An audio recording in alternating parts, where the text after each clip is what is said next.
So Digital Foundry had dropped their end of the year sort of re-review retrospective of the year one of the PlayStation 5, the Xbox Series X, and the Xbox Series S. And what we saw was something of a bit of a mixed bag. This video that they did is around an hour and a half long. So actually it's a little bit over an hour and a half long. So it's definitely something that is worthwhile checking out. Also something worthwhile kind of just like listening to if you have a little bit of time to hear some people talk about some video games and video game consoles the first year and things like that, because I feel like it was a very important first year for both Sony and Microsoft, a year which saw ups and downs for both platforms. Let's just be real about this for a second. Nobody with a straight face can sit there and say, one console dominated or that the other console didn't do well, right? Like, there were particular points in time throughout the first year that both had peaks and both had valleys. So you can miss me with all that whole argument that one was way up here and the other was way down there. Now, we don't really know about the sales. We could sit there and kind of speculate about sales. We know PlayStation 5 is over 15 million. We have no clue what Xbox Series console sales are at, and we probably never will. But with that being said, there's still other ways to kind of look at this and other ways to kind of go into it.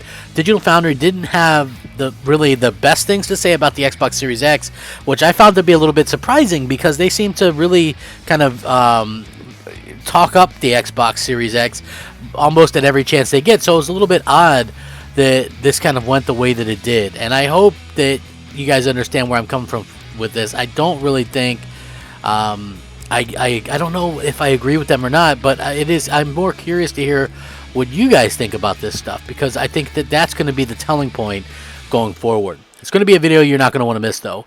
Hey there, everyone. I'm the Crapgamer, and this, of course, is Crapgamer Reviews, your home for gaming news, opinions, reviews, and much more.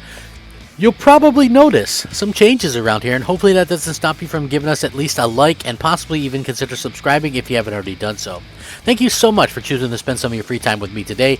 It really does mean a lot, and hopefully you guys are all having a great new year, and you're safe, and you guys is all doing well. I wish nothing but prosperity for each and every one of you. So anyway, I will of course link this, and you guys will be able to check this out. It's called PlayStation 5 Xbox Series XS Year 1 Retrospective, a Digital Foundry special. Rich Ledbetter, John Linneman, and Alex Battaglia sit down at the end of 2021 to discuss the first full year of new console generation. Have PlayStation 5, Xbox Series X, and S lived up to the expectations? What to make of the platform comparisons 1 year in? And does the Xbox Series S deliver? So, first of all, I want everybody to kind of listen to what Richard Ledbetter has to say right now. And PlayStation had the higher clock, which obviously a lot of people were kind of looking at teraflops as an indication of performance there. I don't think that Microsoft's silicon investment has fully paid out as of yet. No. If we're looking at like what, a 17% differential in GPU compute, we've seen hints.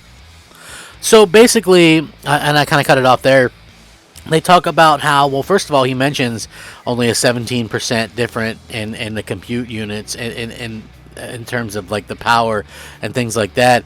But he says that Microsoft's silicone gamble hasn't paid off yet.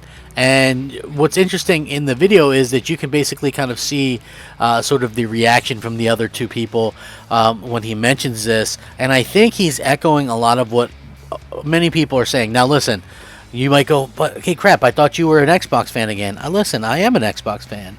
I love Xbox. I think Xbox is wonderful. I'm playing it more now than I have in a very, very long time. But with that being said, I think the days are well gone for me to have, cap for it or anything like that. Not that I intentionally tried to do that, but I mean, we used to have fun kind of damage control for it back in the day, like me and Next Gen.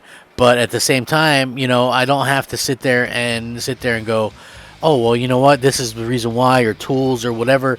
I think that a lot of people oversold the Xbox Series X leading up to the launch, but I wasn't one of them, right? I always stuck by the fact that I thought, hey, listen to what the developers are saying. The developers are actually out there saying, hey, you know what?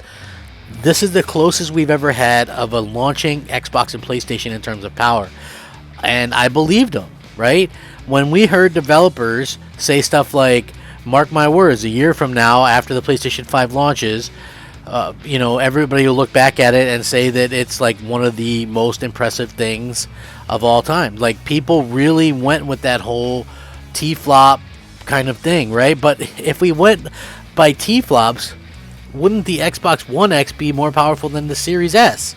Right? Like, I mean, that's just the way that I kind of look at this kind of things. You can't just get the whole story from looking at T-flops. And they also mentioned in the video some various different things about what's going on. So, for me personally, I think it's very interesting the way that they kind of go about this, and the way that, there's a lot of people that are able to kind of see exactly what's going on. So according to this, the year one review from Digital Foundry was VRS isn't all that and and it can actually look worse in some games. Quick resume wasn't as consistent as they'd like it, and they hope that things can get kind of straightened out there. And then they talked a little bit about Halo Infinite even downgraded a little bit. So it's very interesting to hear them kind of say this, or not living up to the expectations and things like that. I like Quick Resume. I think it's great. I do think it can be a little bit inconsistent at times. As it comes to VRS, I don't know. Like, my TV supports it and stuff, so I don't really notice any of the stuff. But I don't notice stutters or anything like that on either platforms. And PS5 doesn't support VRS yet, so I'm not really sure exactly what to make of that.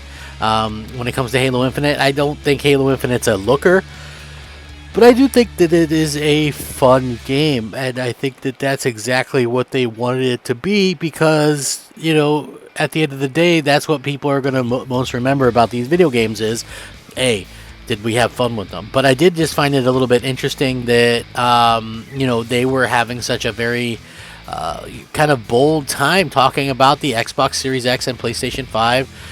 Xbox Series S as well. I do feel like it was a pretty decent video, and I also feel like I agree with them in one respect, but I also don't agree with them in some other aspects as well. So I do think it's a very kind of hit or miss type of video. And again, this all comes down to basically what I consider opinions anyway, right? Like, so let's not kind of misdirect that, right? Like, this is definitely something that all comes down to opinion. Like, personally, if you were to ask me, I thought the Xbox Series X started off super slow, and then they really kind of came on towards the end of the year, like a lot of other people thought. But it's hard to kind of discount what PlayStation 5 has been able to do right from the start. And I've always said it was odd to me that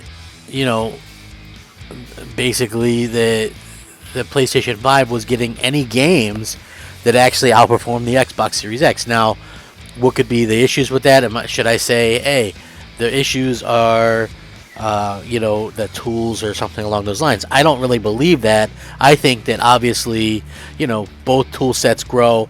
It could be any number of reasons. Maybe we were just outsold on something. We have two platforms that are basically the same thing, regardless of teraflop. So I think it's very interesting, and I'm interested to hear about what you guys think about it. I think that's the important thing. I mean, it doesn't matter so much what I think. I mean, I'm truly having a blast playing both. I'm playing Vanguard on both. I'm playing Halo Infinite. I'm just enjoying the hell out of both these platforms, and think that they're possibly the two best consoles we've had, maybe ever, in terms of what they actually put into it. So yeah, like I said, it's an exciting time to be a gamer, and for me personally, I think that you might be able to buy into what Richard Ledbetter is saying, when he says that their gamble didn't pay off, but I think it might be a little bit too early to say for sure. Part of their gamble was waiting to the last minute as well, so we'll have to kind of wait and see if that's exactly true or not, like what's going to happen in the future. But I do hope, above hope, that everything will kind of work out. I seriously doubt, though, that we'll see like some huge difference in in what is being produced from Xbox and the PlayStation 5. So thank you guys so much for rocking out with me. Have a great day. Have a happy new year. Give us a like if you enjoy the content and the platform and want to see more. Rack 'em up, fact 'em up, Crapgamer 'em up. Crapgamer out.